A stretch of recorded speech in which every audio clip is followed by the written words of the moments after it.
Welcome to Africa Good Morning, where we will be bringing you the latest in news stories from across the continent and beyond. My name is Glenora Shipura and this is Aina Raisa Kweyo. Happy Thursday, everyone. Today is International Nurse Day. Nurses have an enormous amount of knowledge and many diverse skills they spend years perfecting and developing, all the time working decidedly through environments where extreme stress is just part of their job.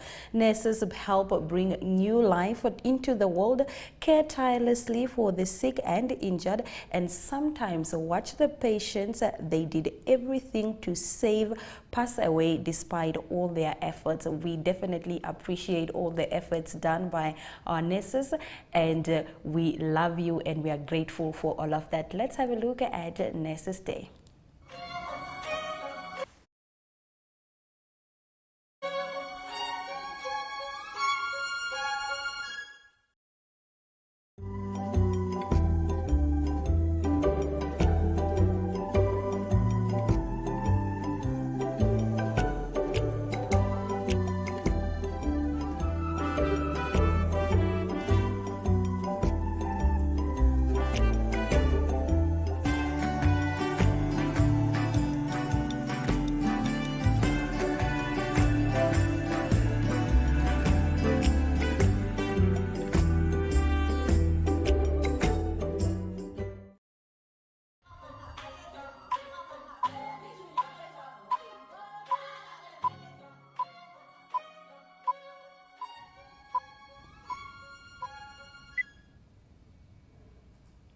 Thank you for watching Africa Good Morning. Here are the news making headlines across Africa. Attackers kill 7 soldiers in ambush in North Nigeria. At least 7 soldiers have been killed and 2 others are missing in Nigeria after they were ambushed by attackers while on patrol in the northeastern state of Taraba, 2 military sources said. The incident took place on Tuesday night when troops from 93 Battalion came under heavy fire in the village of Tati in the Takum local government area of the state. A general and his aide were missing after the attack. The sources said on Wednesday, right now a search and rescue operation is ongoing, said an army source from the 93 Battalion. There was no claim of responsibility for the attack. Last month, Taraba suffered 2 separate bombings that were claimed by Islamic State West Africa province and killed at least 3 people and injured more than 30. In our next story, Burkina Faso Sankara assassination suspects ordered to pay $1.3 million in damages. The military court in Ouagadougou on Tuesday sentenced former Burkina Faso President Blaise Compaoré and 9 other defendants to pay more than 800 million CFA francs, equivalent to 1.2 million euros in damages, to the beneficiaries of former head of state Thomas Sankara and his companions assassinated in 1987. This sum will have to be paid jointly by Blaise Compaoré, the former commander of his guard Hyacinthe Kafonde, and the former head of the army in 1987, Gilbert Diandere, all sentenced to life imprisonment in early April for their involvement in the assassination, as well as 7 other defendants sentenced to between 3 and 20 years in prison. Now, according to the court decision, the Burkinabe government will have to compensate the beneficiaries if the convicted persons are unable to pay the amounts. The military court, however, rejected a request for the return of Thomas Sankara's property to his family.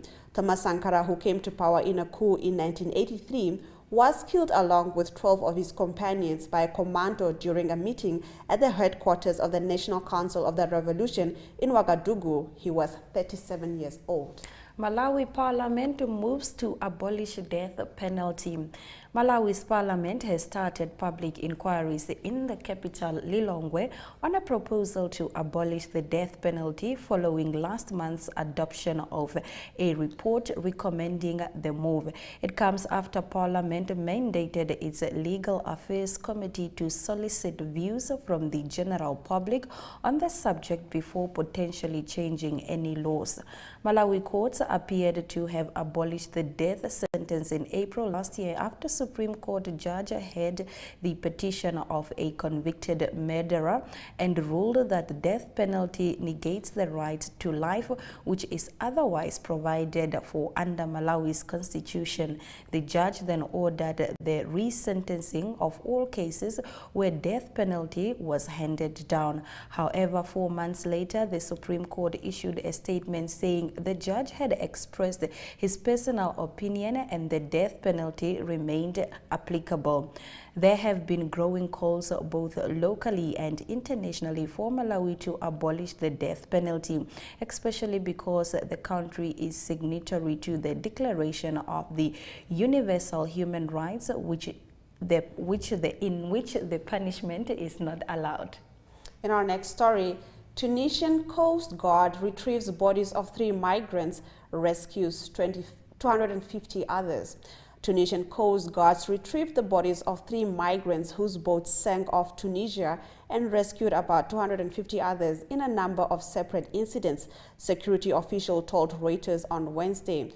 Coast Guard rescued 240 African migrants and 8 Tunisians in 10 illegal migration trips and also recovered the bodies of 3 Africans whose boats sank off the coast of Al Awabed in Sfax Governorate. Lieutenant Colonel Ali Ayari said. This following the retrieving of 24 bodies of migrants by Tunisia's Coast Guard after boats sank off the Tunisian coast at the end of April. Last week, the confirmed death toll had been announced to have reached 67 from last month's sinking of 4 boats as they tried to cross the Mediterranean, Italy. UK asylum seekers are hiding to avoid Rwandan plane. Aid agencies say several asylum seekers in the UK have gone into hiding because of fears they will be sent to Rwanda. Under a deal signed last month, people judged to have entered the country illegally face being flown out to Rwanda for resettlement.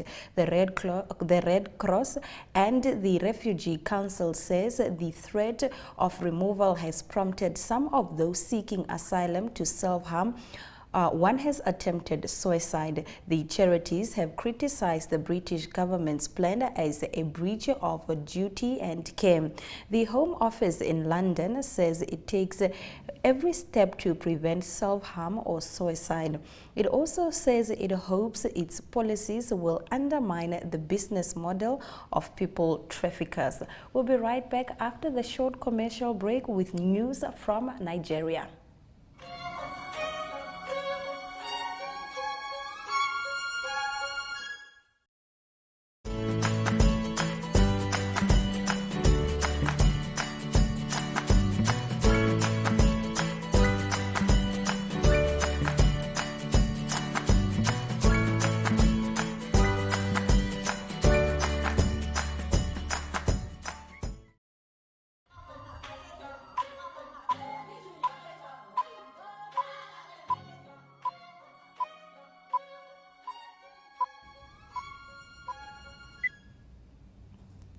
This is Africa Good Morning, still bringing you pertinent news stories.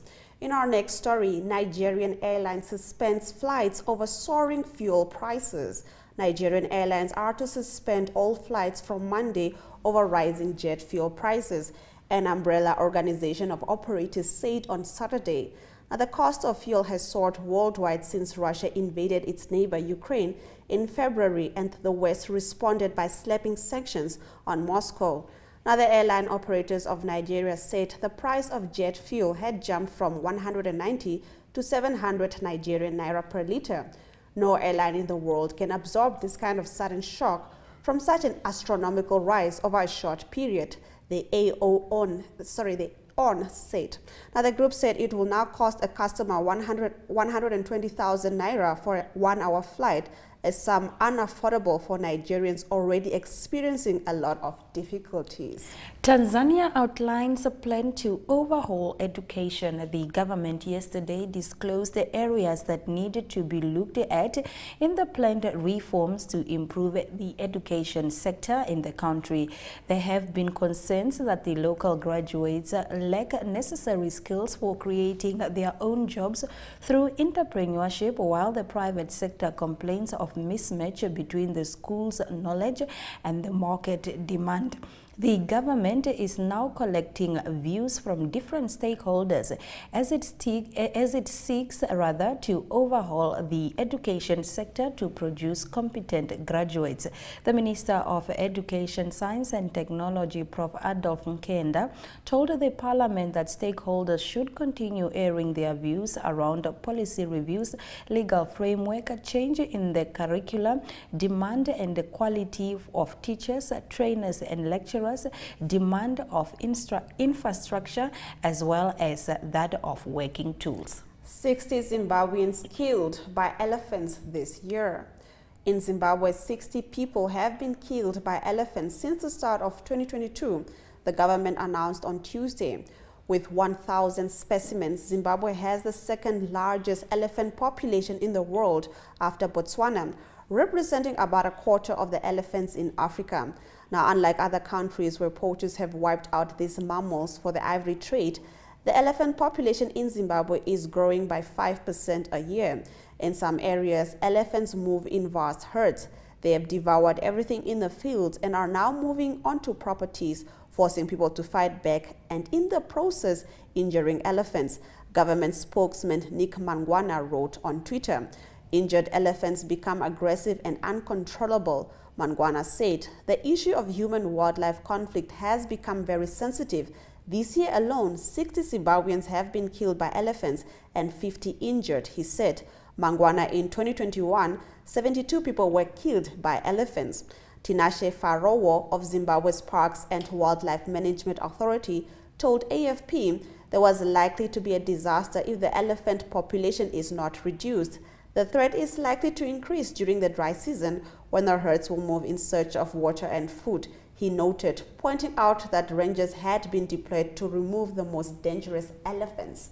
Tanzania to buy ARVs from Uganda. Tanzania will start importing the antiretroviral drug from Uganda in the fight against HIV and AIDS. President Samia Suluhu, during one day of two-day state visit to Uganda, agreed with her host President Yoweri Museveni that Uganda would supply her country with the drugs. An agreement for the collaboration on the development of vacancies was also signed during the trip. According to the United Nations Program on HIV and AIDS reports, there are 1.7 million people living with HIV in Tanzania as of 2019. As of December 2019, about 1.2 million people living with HIV were on antiretroviral therapy, whereas 850,485 women were women and 426,527 were men, UNAIDS reported. It adds that as of June 2020, 28.2 million people with HIV and AIDS, that is 75%, were accessing ART globally. In our next story, a record of 39 candidates running for Somalia's presidential election. A record of 39 candidates have registered for the race taking place this Sunday, May 15th. More than 300 MPs will be in charge of deciding who will be the next leader for the easternmost African nation. Current President Mohamed Abdullahi Mohamed, or Farmajo, is running again after an attempt of extending his 4 years first term in 2021. Former Foreign Minister Fwazi Yusuf Edem is the only female candidate. This election will put an end to over a year of political crisis because of a power struggle between Farmajo and his Prime Minister, Mohamed Hossein Roble, in charge of organizing the vote. Now, Somalia has also been facing a turbulent security crisis for the past 30 years. Wednesday morning, at least 4 people were killed in a suicide explosion near Mogadishu International Airport, where Sunday's election will be taking place. The attack has already been claimed by the Islamic extremist group Al-Shabaab. All right, those have been our stories. We'll be right back with more right here on your favorite current affairs breakfast show.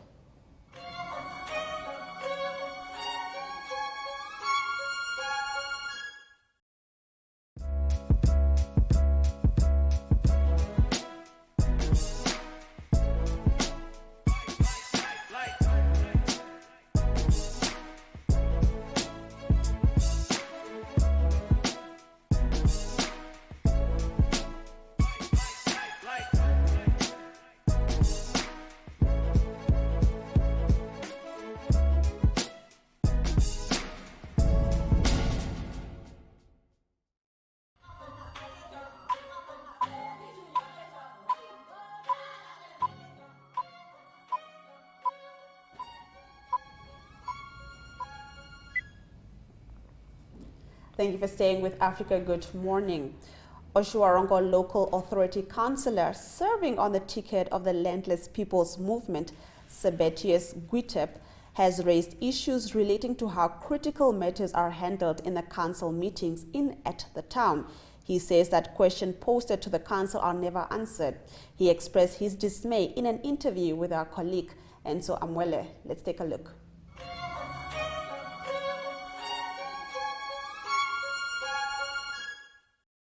Good morning.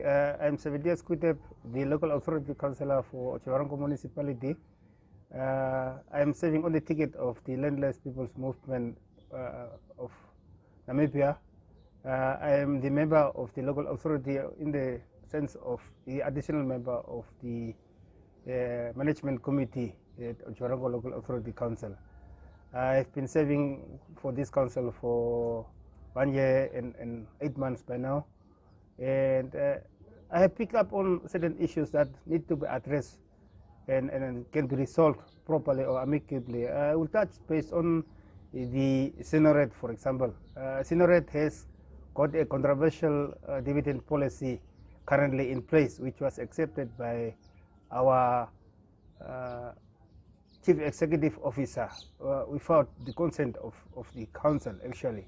Because such policy, dividend policy, was never brought to the council for approval, actually, before it got accepted at the AGM of Sinoret. I have posted questions in this regard. First answers got back, then I posted follow-up questions which were supposed to be answered, I think by 2 management committee meetings that actually passed. Well, I never got back these answers. What I want to know is, what is the detail of this policy? How come that politicians will go out with Sinoret to public meetings? I will touch base on the regional councillor as well as the mayor of Oshuarongo to, I don't know, apparently to serve as interpreters at these meetings of Sinoret, actually, which is a problem because it comes down to the point whereby the general public will feel that this electricity is actually coming towards them via the resources of SWAPO. But meanwhile, these are the resources that is coming through from the monies that was paid by the residents when they went to buy electricity, for example. But the presence of SWAPO councillors at these Sinoret meetings can bring impression that the electricity is actually coming to the residents via the pocket of SWAPO and so on. I have addressed such questions and posted those questions actually to be clarified by Sinoret, but I never got back answers. Then I am also very much concerned about the Oshuarongo Community Trust, which is actually an obligation which is supposed to come through from Chita Cement, actually. But it comes down to the point whereby this trust had already been registered at the deeds office, actually. Now my question is, if already Chita has recommended three people who went to register this trust, and 4 had to come, 2 from the community and 2 from the council. Now my question is who gave Chita the authority to select those 3 people? I'm more concerned that a Chinese national is also serving on this trust. What if another sponsor is coming through? For example, Oshuarongo is now signed or is about to sign a memorandum of understanding with a city in Germany. Now, for example, if we negotiate and get some funds from that deal, for example, is this Chinese national going to run these funds for Oshuarongo community, for example? Those are the questions I'm having. Then you go back to 2016-17 session, whereby one individual went and buy a piece of land in Oshuarongo for the amount of 1.8 million 666. This individual only pays 666. He was supposed to pay, for example, the 1.8 million, for example, in 30 days. This guy never come back in 30 days. After a year, this council approved that this person can go and subdivide this land, for example. And today we had to go in a tripartite agreement with this gentleman because he need to recoup his funds which he invested in subdivision of this land, for example. But this land was not his. How come this gentleman will get 330,000 from this deal, for example, if this land got sold now? Those are deals. Then you sit with the area where we have got the Namcor service station, for example. This area, for example, it was a council resolution that gave that this person can buy a piece of land, 2 hectares actually. Council resolution went to the minister which states that this person had to, for example, get this 20 hectares, for example, while it was only 2 hectares which was resolved. Who was charged? Now, if we had to recoup the 18 hectares, for example, this person also has subdivided this piece of land, and he had to get 170, for example, from the residents' money. Those are the sort of illegal deeds that one has picked up in this council. But they are also positive. Those were the negatives. The positives of this council is on the on provision of land for the residents. We have got very good deals. NHE is about to finish the 40 houses in a short while. Then we have got also a bill together who had also to finish 40 houses. Then you have got a deal whereby Extension Setting has come up with 315 urban. Those are the very positives. But I'm much more concerned about Extension 12 of Chiwarongo. I do not know whether it was a good Triple B agreement. What happened there, I will not say, but I think that one is a deal which can backfire on this council. I saw wrap up, but there is more we can discuss, and which we can share with the community of Chiwarongo and throughout Namibia. I saw submit. Thank you.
Welcome back to Africa. Good morning. Zimbabwe suspends bank lending in bid to arrest the currency decline.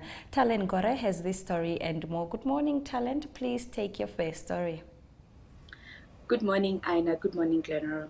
So the Zimbabwean government has ordered banks to stop lending with immediate effect in a move Harare said was designed to stop speculation against the Zimbabwean dollar and was part of a raft of measures to arrest its rapid devaluation on the black market. The country reintroduced a local currency in 2019 after abandoning it in 2009 when it was hit by hyperinflation. So President Emmerson Mnangagwa announced measures he said were meant to arrest the currency's depreciation, which he said threatened Zimbabwe's economic stability. He said lending by banks to both the government and the private sector is hereby suspended with immediate effect until further notice. President Mnangagwa said in a statement. He also accused unnamed speculators of borrowing Zimbabwean dollars at a below inflation interest rates and using the money to trade in forex. Other measures which he also announced include an increased tax on foreign bank transfers, higher levies on foreign cash withdrawals above 1,000 United States dollars, and the payment of taxes which used to be charged in foreign in foreign currency now being paid in local currency. So the president said that this suspension is going on until further notice. They are yet to decide when they are going to lift the suspension, but as it stands, banks are no longer allowed to lend both the government and the private sector money. Now, I understand in your next story that a fresh COVID-19 scare has hit some schools amid fears that the disease could be spreading from neighboring South Africa, currently under the 5th wave. Can you tell us more? Well, apparently in Zimbabwe, schools opened at the beginning of the month. So there has been a spike in the number of cases that are being recorded at the schools, and statistics from the Ministry of Health show that COVID-19 cases have been on the rise in the past 2 weeks, with the 7-day rolling average increase to 86 on Monday from 63 recorded on Sunday. So during a post-cabinet media briefing, Information Minister Monica Mchonga said there was need to closely monitor the situation in schools before allowing the resumption of sporting activities in these institutions. The reopening of schools and the onset of winter is usually associated with a rise in new cases. So government recently said that they were going to tighten COVID-19 regulations again, especially as the country's borders, following a spike in new cases being recorded in South Africa. On Monday, 184 new cases were recorded and 3 deaths were recorded, with schools in Matabeleland North and Matabeleland South provinces accounting for 45 of the new infections. So the government said that they're going to be monitoring the schools, and they're not going to allow the pupils to go about doing their sporting activities, because they are fears that they might spread COVID-19 during those sessions. So the government is going to be monitoring the situation in schools. All right, now Zimbabwe government's acts on transport challenges, what are they doing? So over the past few weeks, I have been reporting that Zimbabwe is having a transport challenge, transport crisis. So now the Zimbabwean government has come up with some measures that they think they're going to help in the transport sector. So as you know, Zimbabwe had banned the use of commuter omnibuses, the use of private commuter omnibuses, and the president has since lifted that ban and has now said that combis can now operate in the country. They can now help within the transport sector. He also said that now citizens who want to buy buses, who want to buy commuter omnibuses from outside the country, they can now import the buses free of duty for the next year. They're going to be importing their buses free of duty. So these are some of the measures that the government is trying to implement so that they lessen, so that they ease the transport challenges, the transport crisis, which is currently in Zimbabwe. So as I reported earlier on, the country, the President Emmerson Mnangagwa had banned the use of private commuter omnibuses, and now he has since lifted that ban, and they say that they're going to be introducing more and more measures to make sure that they ease the transport crisis, the transport challenges in the country. All right, Talent, thank you very much for bringing us these new stories. You're welcome, and thank you very much for having me. All right, we'll be going to the weather, and then we'll come back with Masego from Botswana.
This is Africa Good Morning, still bringing you the latest in news stories.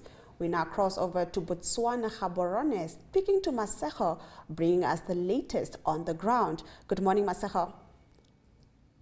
Good morning to you two ladies in studio.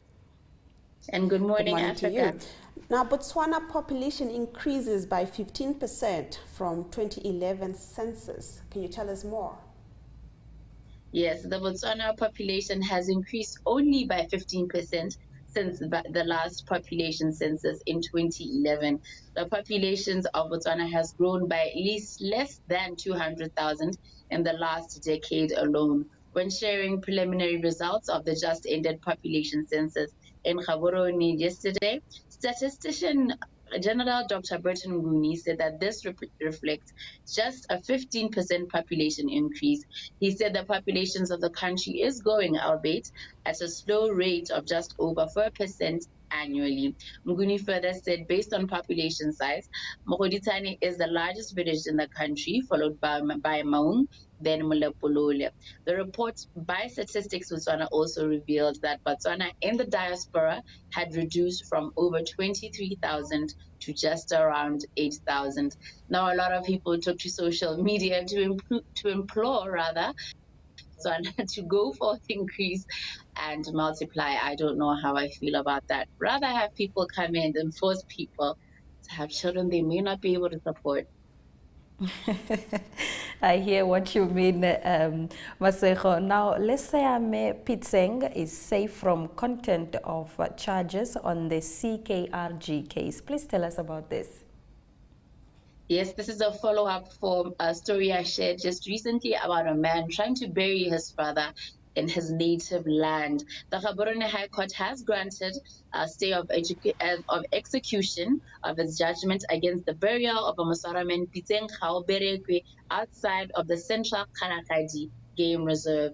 This means the court order has been stayed until the appeal in the matter is heard, and that the applicant, Berekwe's son, Lisiame Piteng, is safe from contempt proceedings. Lisiame is involved in a protracted legal battle with the government over the burial of a 75-year-old father who has been in the morgue since December last year.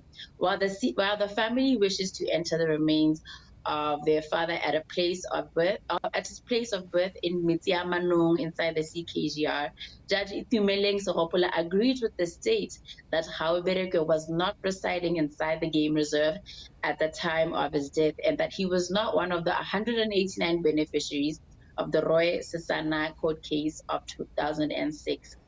In his appeal, Bereke's family lawyer Nelson Ramautwana, who is doing the case pro bono, believes that the judge has made a mistake, as the old man was in the initial list of the 243 Basara applicants in the Sisana case, and that he has a homestead in Mitiamano.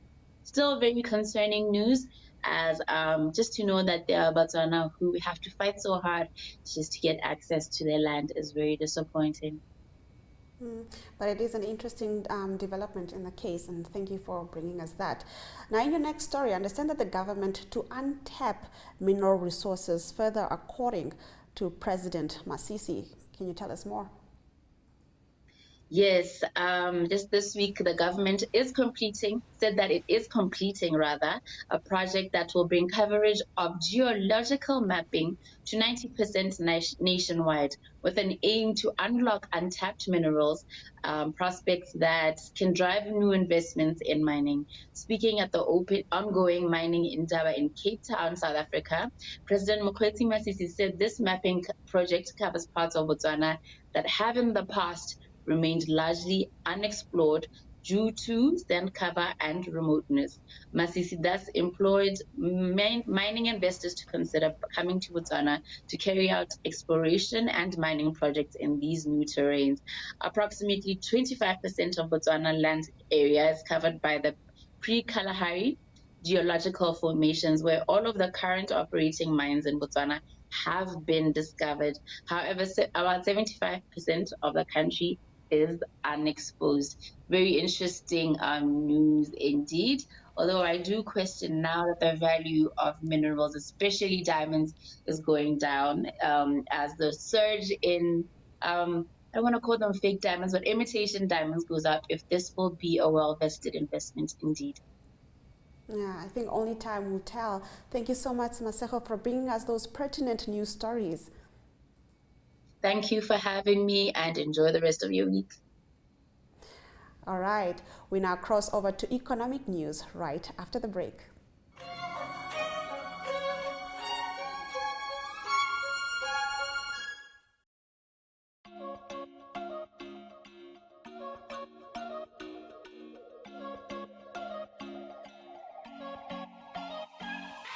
Careers Bistro focuses on the movers and shakers in the corporate world. If you would like to feature your brand or campaign on this platform, contact Zone at synergy.com.na.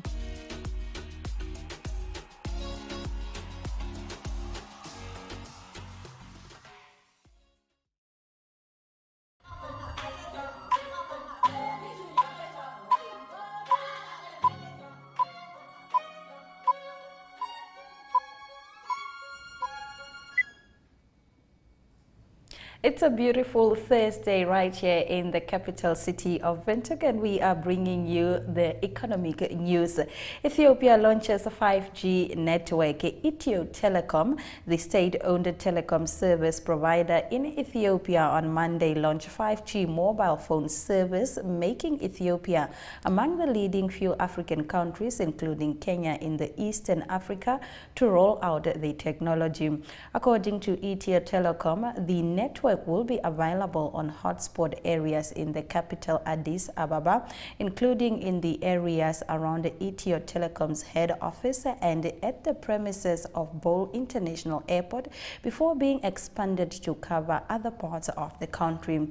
5G commercial networks have been launched in key countries such as Botswana, South Africa, Seychelles, Mauritius, and Zimbabwe, but the technology remains largely underdeveloped in larger parts of Africa. Ethiopia, Africa's second most populous country, introduced a third generation and fourth generation in 2007 and 2015 respectively. Now, this is great news for the East African country. Now, moving on to our next story, Tunisia to raise the prices of some foodstuffs after farmers protest. Tunisia will raise the prices of some foodstuffs, including milk, eggs, and poultry this week, the agriculture minister said, following protests by farmers against a jump in animal feed, barley prices due to the war in Ukraine, and an increase in energy cost. Unions warn that the wave of repeated price increases and a fall in purchasing power amid a severe economic crisis could lead to protests the authorities may not be able to control. Now, last month, the government also raised the price of fuel by 5%, the third hike this year. Now, Tunisia will raise local fuel prices every month this year by no less than 3%, an official in the Energy Ministry told Reuters last month, which may mean an increase of at least 30% by the end of 2022. Now, in the past 2 days, farmers in several areas protested at the high cost of animal feed, some cutting roads, while others poured milk in the streets and threatened to cut production. Now, the country, in a deep financial crisis, was badly hit by a rise in global wheat prices resulting from the war in Ukraine. The impact of the wheat and oil prices rises on Tunisia's budget will be slightly less than about $1.7 billion this year, Economy Minister Samir Said told Reuters on March. In our next story, KZN flood-related property damage could cost the SA breweries as much as 700 million rand. The floods that swept through KwaZulu-Natal in April this year might leave the country's biggest beer maker, South African breweries, with as much as 700 million rand in damaged property. On the 12th of April, production at SAB Prospecton Brewery in Durban came to a halt.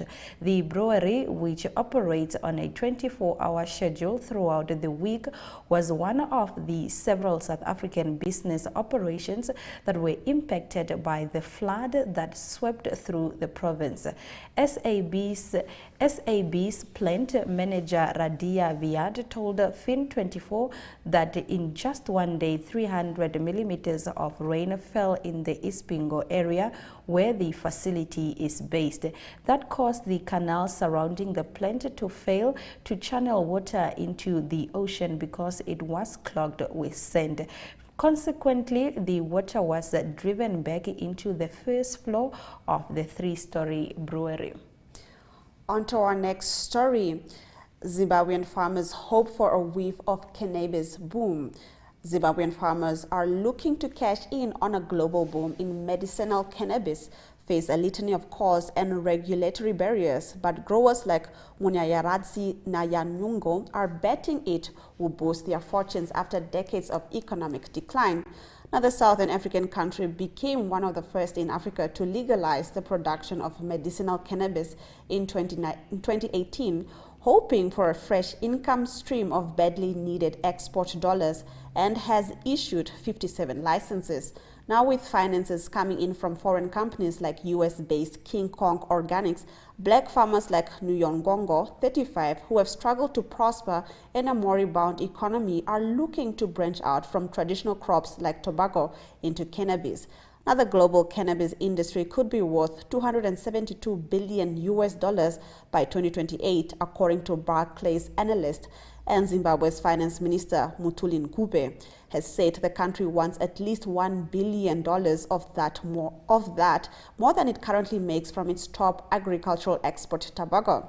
Now, as Africa's biggest tobacco producer, Zimbabwean officials also recognize the need to diversify away from the addictive narcotic that is proven to be ruinous to the health of smokers and those around them. Cannabis is seen as a less harmful alternative to cigarettes, and its cannabidiol widely accepted as a natural remedy. All right, those have been our economic news stories. Coming up, your economic indicators.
We now cross over to Ari Hohart, bring us the latest in sports news. Let's take a look.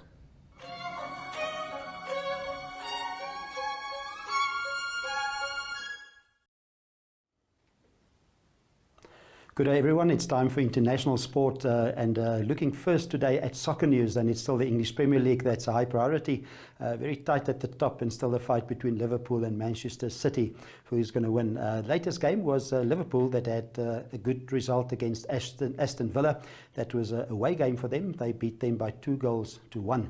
That means that it is the same points for Liverpool and Manchester City on 86 points they have, but Liverpool have played one game more. Next challenge for Manchester City is a midweek game against Wolverhampton, so that's also going to be a tough challenge.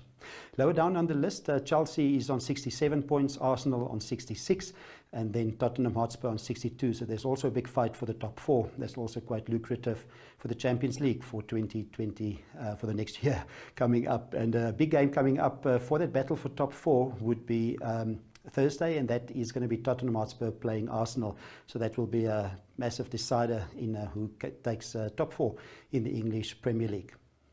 Now continuing to the Giro d'Italia, that is continuing with cycling news. It was a tough 4th stage in the Giro d'Italia, and the winner there was Lennart Kammer. He's from Germany, so he broke away with 13 other riders with about 20 kilometers to go, and that stage, the 4th stage, finished with a very high climb, a very difficult climb. But it was Kammer that came out winner in 4 hours, 32 minutes and 11 seconds to win the 4th stage. Second place, Jean Pedro Lopez of Spain, and then in 3rd position it was Ryan Taramea. And general classifications at the moment, it is Jean Pedro Lopez that is leading. He's got a 39-second lead over Lennart Kammer in 2nd place, and then it is Ryan Taramea in a further 58 seconds behind the leader. The leader after the 3rd stage, that was Mathieu van der Poel. He's one of the early favourites of the Netherlands. He had a very difficult day, and he is 24 minutes behind the leaders. Now for some golf news, and it's still the breakaway, so-called breakaway invitational golf of Greg Norman that's in the news. And Greg Norman made an announcement that he said that he has secured another $2 billion that is for future tournaments to be held, and that is a big statement that he was made. He said that by the year 2024 he wants a Super League that will have 14 tournaments in a global series. So the first tournament in the current series will be on the 9th to the 11th of June. That will be in England at the St Albans golf course, and the total prize money there is $25 million. Still not many of the top ranked players, if any, have confirmed to this breakaway league, but there's been some players like Lee Westwood that have confirmed that they will play in this. Now to conclude today's sport news, let's go to some tennis news. It's a big tournament. It's the Italian Open. It's a men and women play there. It's a ATP WTA Thousands tournament, so all the best players in the world in action. Results or news from the men's draw is that the number 6 seed, that's Andrei Rublev, he lost. He fell to Filip Krajinošić of Serbia, and the score there was 6-2, 6-4, so the 6th seed is out of the tournament.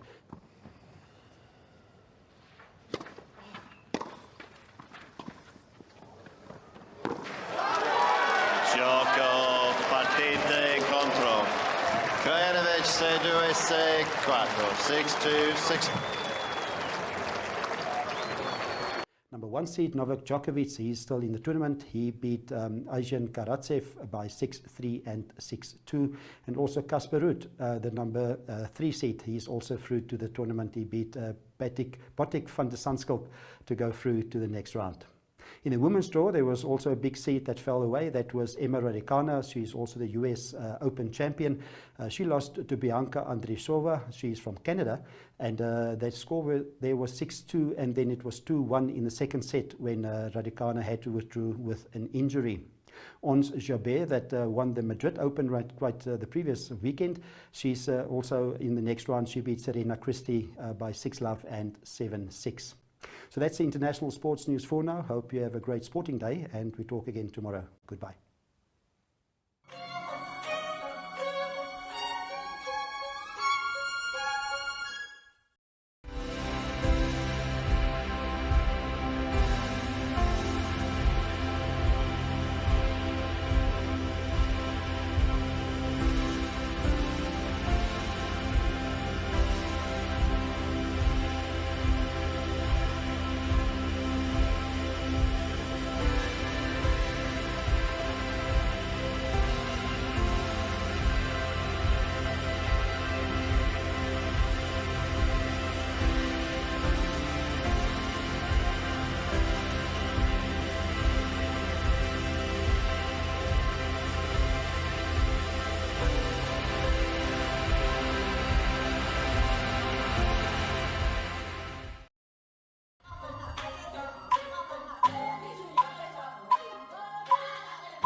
Thank you very much for joining Africa Good Morning. And if you've missed some of our top stories, here are the headlines. Attackers kill 7 soldiers in ambush in northern Nigeria. Burkina Faso, Sankara assassination suspects ordered to pay $1.3 million in damages. Malawi Parliament moves to abolish death penalty. Tunisian Coast Guard retrieves bodies of 3 migrants, rescue 250 others. UK asylum seekers hiding to avoid Rwandan plan. Ethiopia launches 5G network. And those have been our stories. And with that, we've come to the end of our show. Thank you for joining us on this lovely Thursday morning. Now, do remember that Africa Good Morning is repeated on our OneUp2 website and DSTV channel 285 and Gotv channel 94 between 8:30 and 9:30 a.m. every weekday. And if you happen to have any videos or photos of happenings in your parts of Africa, do share them with us and we'll gladly include them in our program. I am Glenora Shipura and this is Aina Riza Kwayo. All right, it's all our love, all our light.